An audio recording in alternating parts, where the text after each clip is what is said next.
Ben Fagan here with another episode of Career Cash, the podcast. And on this episode, I am joined by Corporate Partnership Activation Coordinator for the San Antonio Spurs, Alex Embree. On the show, Alex and I talk about the power of patience, the importance of building genuine relationships, and the power of those relationships, and why you should always pay it forward whenever you have the opportunity. It's an awesome conversation. Let's get to it.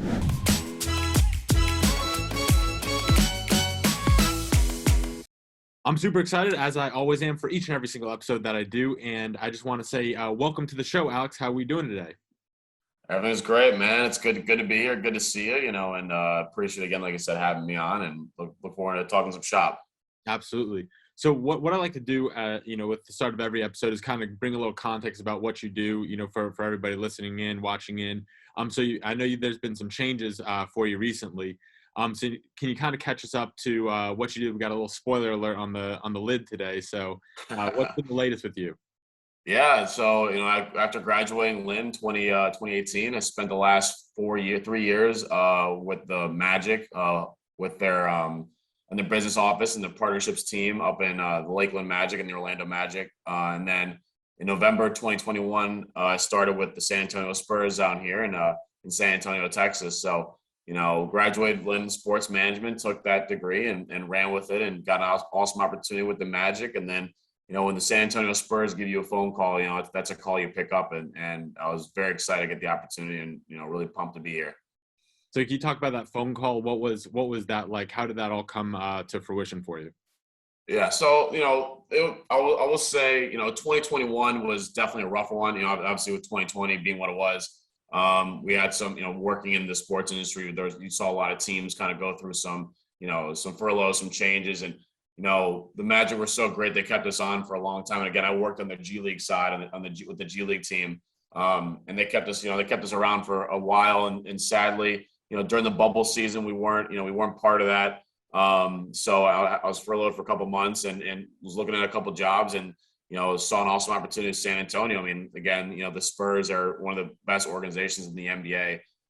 So when I got the opportunity to, I applied there and they gave me a call and it was just an awesome, connection, and just to talk with them, hear about the culture, hear about how they kind of operate just through the interview process. And, you hear about the things, you see Greg Popovich and the way he runs, the team on the court. It really trickles down to off the court as well in the business office. And when like I said, when you get a call from San Antonio, that's something you pick up, and there's a lot of exciting stuff, down here, and a lot of stuff that I didn't know about that I'm really excited to be a part of, especially with the growing market in Austin and, with the fans that we're generating there, and then down to Mexico City as well. So we've got a really awesome opportunity here. And like I said, it was an amazing opportunity. So if we take it back a little bit to coming out of Lynn, you're graduating from Lynn, you have the sports management degree, so that's a good step in that direction, getting into the industry. But what was that whole journey like of getting into the professional sports? Because I know from a lot of people, I'm sure your experiences, it can be tough at times, or how did you approach that coming out of college? Because was the work that you did with the Magic the first job that you had out of college? Yeah, so I started with the Magic and ticket sales, and after one season, had the opportunity, chance to, they gave me a promotion to the corporate partnerships account executive. So my job was then to sell sponsorships and marketing packages to companies, and really what I learned at Lynn, was really, not really who but who knows you, and really trying to connect with people. And and the sports industry, it's a competitive industry. You're going to meet a lot of people. You're going to do a lot. You're going to, and one thing I learned, one thing I knew my dad told me is you have to sell ice to an Eskimo in Alaska sometimes. Never, if you asked me my senior year at Lynn, would I end up in Lakeland, Florida? I probably, and then San Antonio, Texas, I probably would have said no. But, it's you got to jump at any chance you get. And Lynn gave me some awesome opportunities, to take my degree and meet some awesome people.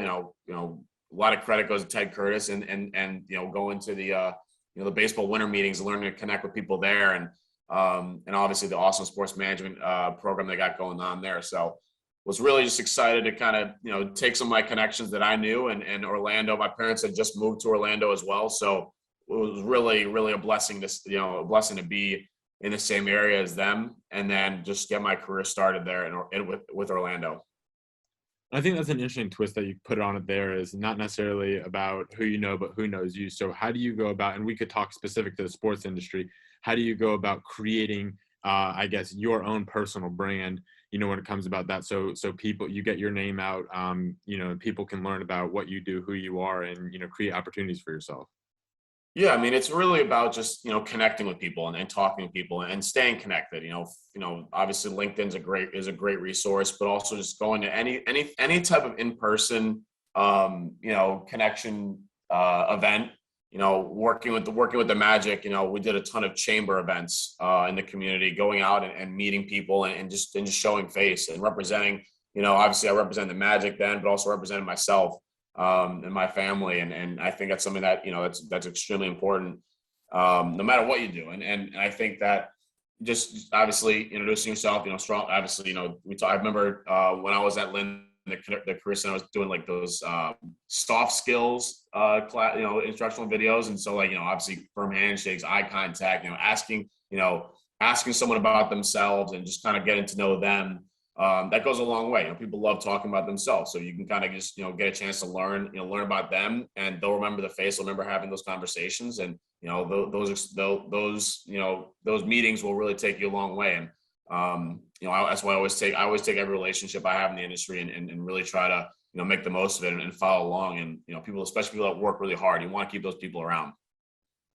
And when you're first getting into it, whether it was the baseball winter meetings when you're still in school, did you go to the Final Four too when you were here? I did not. I did not go to the Final Four. Oh, no, I wish.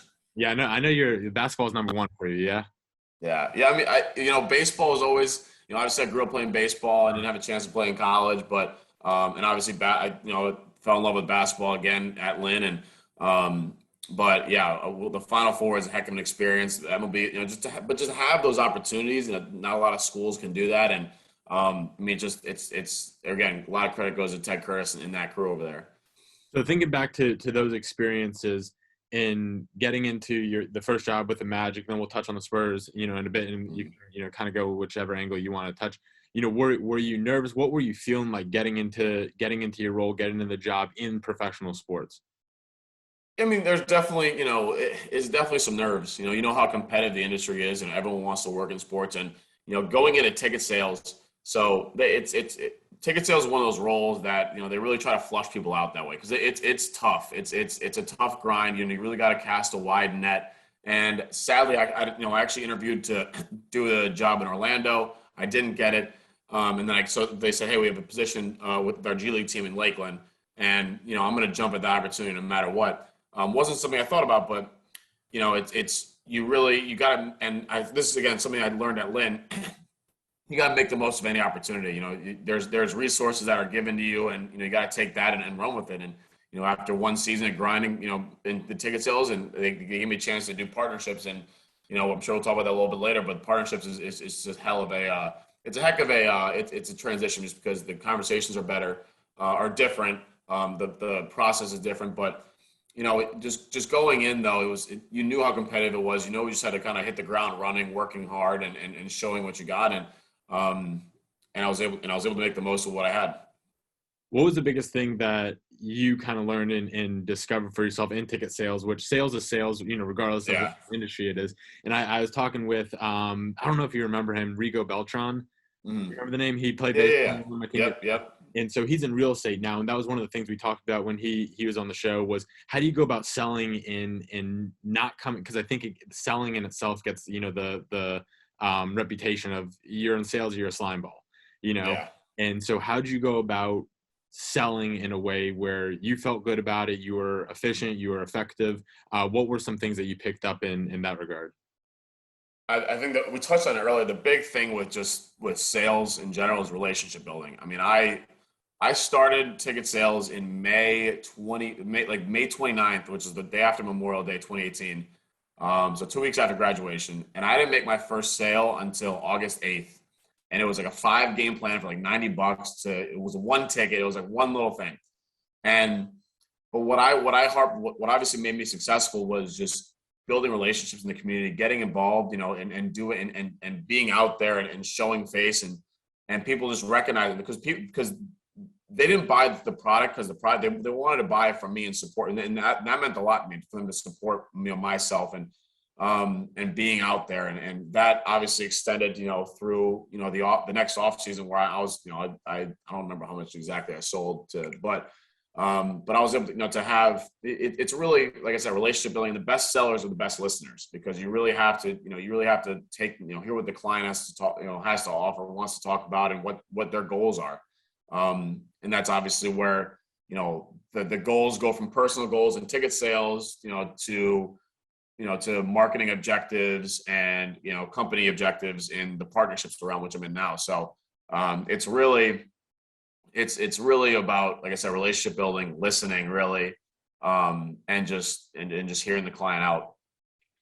And can you think, and this might be putting you on the spot a bit, but can you think back to, one of those times where you built that relationship, and share a little story about that a relationship that you built and saw that maybe early on in the conversation, the initial conversation didn't really go anywhere, but because you kept with it, something, came back later. Was there any instances like that, during your time doing that? Yeah. I mean, just again, I'll stay in ticket sales. So, obviously in the G League, you want to sell as many tickets as possible. And the easiest way to do that is doing group nights, getting small groups out, large groups out.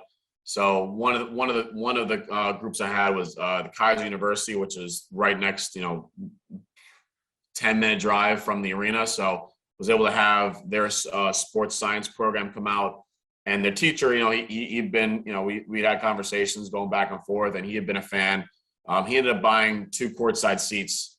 Just obviously, continue the relationship. He loved having, the kids out there. They had a great time, and he took a love for it too. And we were able to kind of sell him some courtside seats, and he was able to come out to pretty much he and his son, or he and his buddy, and they were great fans. And he came out to, all the games that they could, obviously before COVID kind of shut everything down. But just build those relationships again. And those are awesome. And I'll even tell another story too. One of my favorite groups that I worked with was the Special Olympics, and I actually keep on a wristband here from them. And they came out and they would play on the court before the games, and selling that experience was a ton of fun, and having those memories. And when I left, when I moved from ticket sales to partnerships, I always said I'm keeping that relationship. I'm not, those kids are awesome. They mean a lot. So those are some of the things that you remember, just because not just from the sale and the number that was attached to it, but just the process, like you said, and then the relationships that are built afterwards. No, I love that. And such a big believer in the relationships and the power of relationships. And like you're talking about, building genuine ones, not just like that, hey, here's my business card, give me a call, having it be transactional, so that's good stuff. So let's talk a little bit about that transition from the ticket sales to the partnerships, what that was like, and then again, how that kind of led to what you're doing now.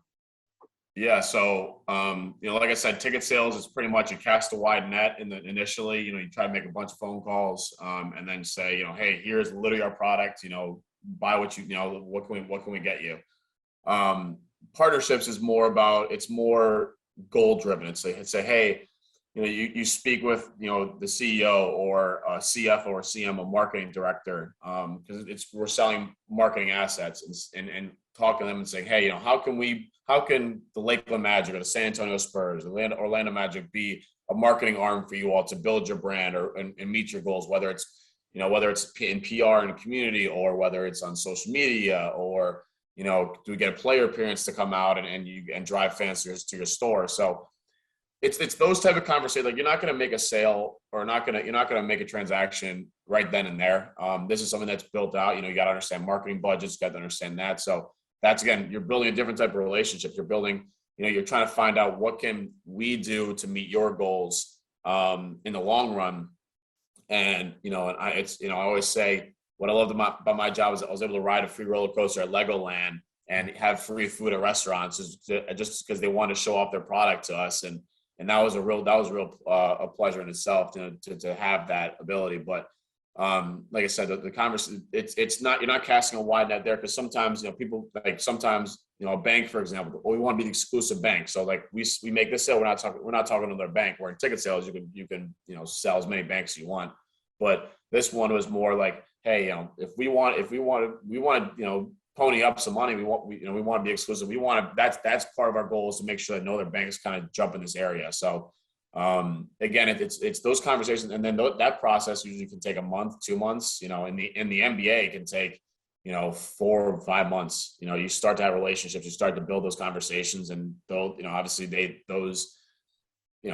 grow on a much bigger level. So it's a different type of process, and it's a much more meticulous. It requires a lot of patience, which I've definitely developed since I graduated, Lynn. So again, but it's a ton of fun because it's like I said, it's a lot different. You're not grinding out there. You're not casting a massive wide net. You're not it's not 100 phone calls a day. It's really just like I said, it's really relationship building.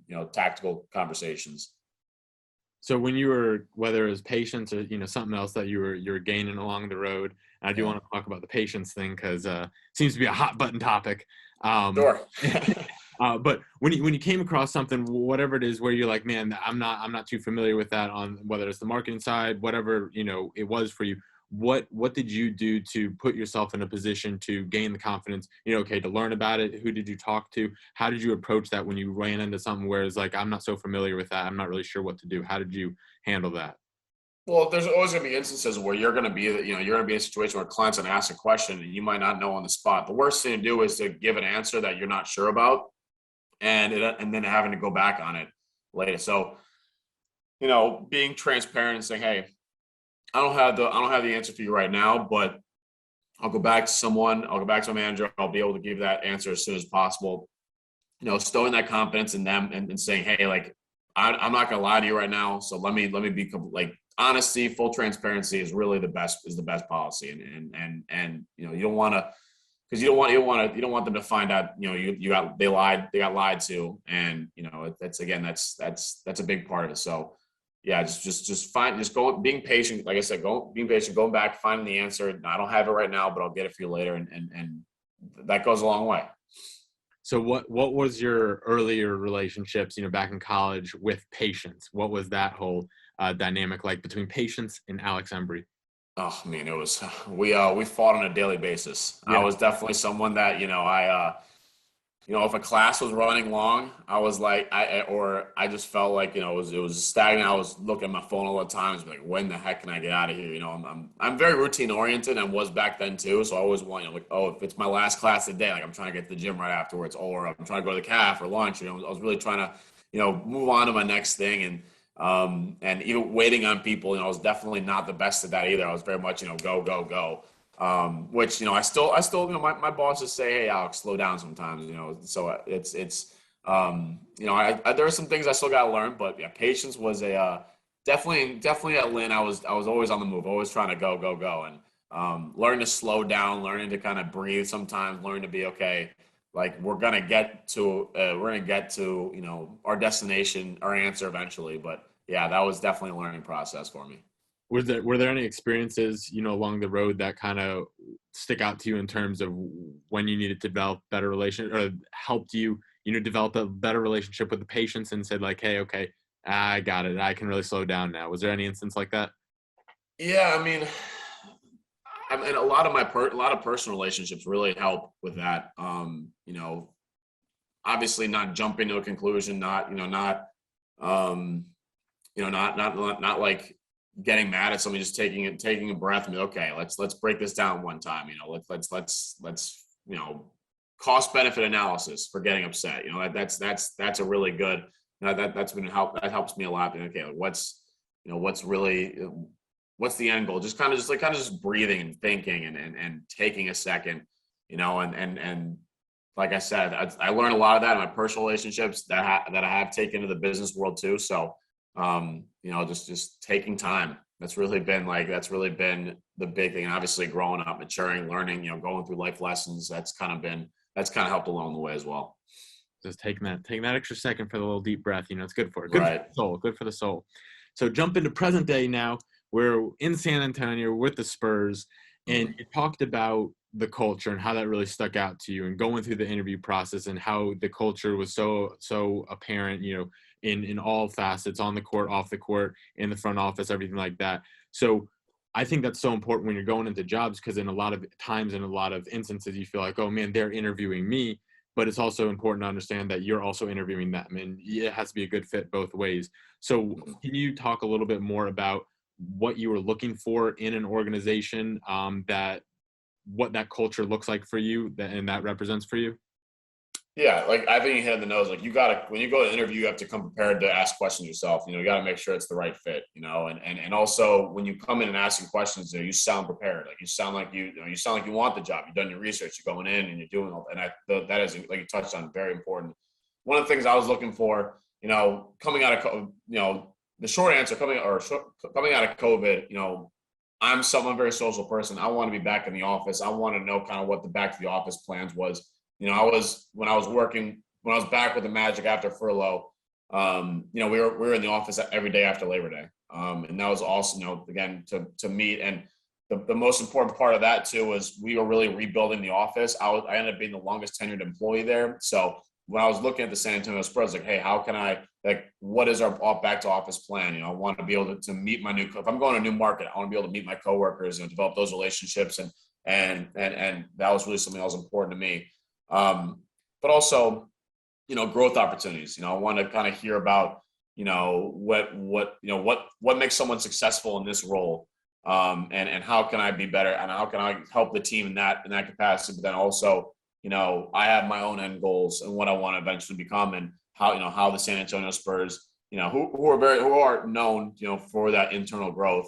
How can I essentially be. How can I be better on my own personal standards? Like how can I grow, and how can I jump at opportunities, that'll help me in my future, like I said. But I would say those two things, back to the office on an immediate standpoint, but also just growth opportunities, and then how can I be successful at the role I'm in.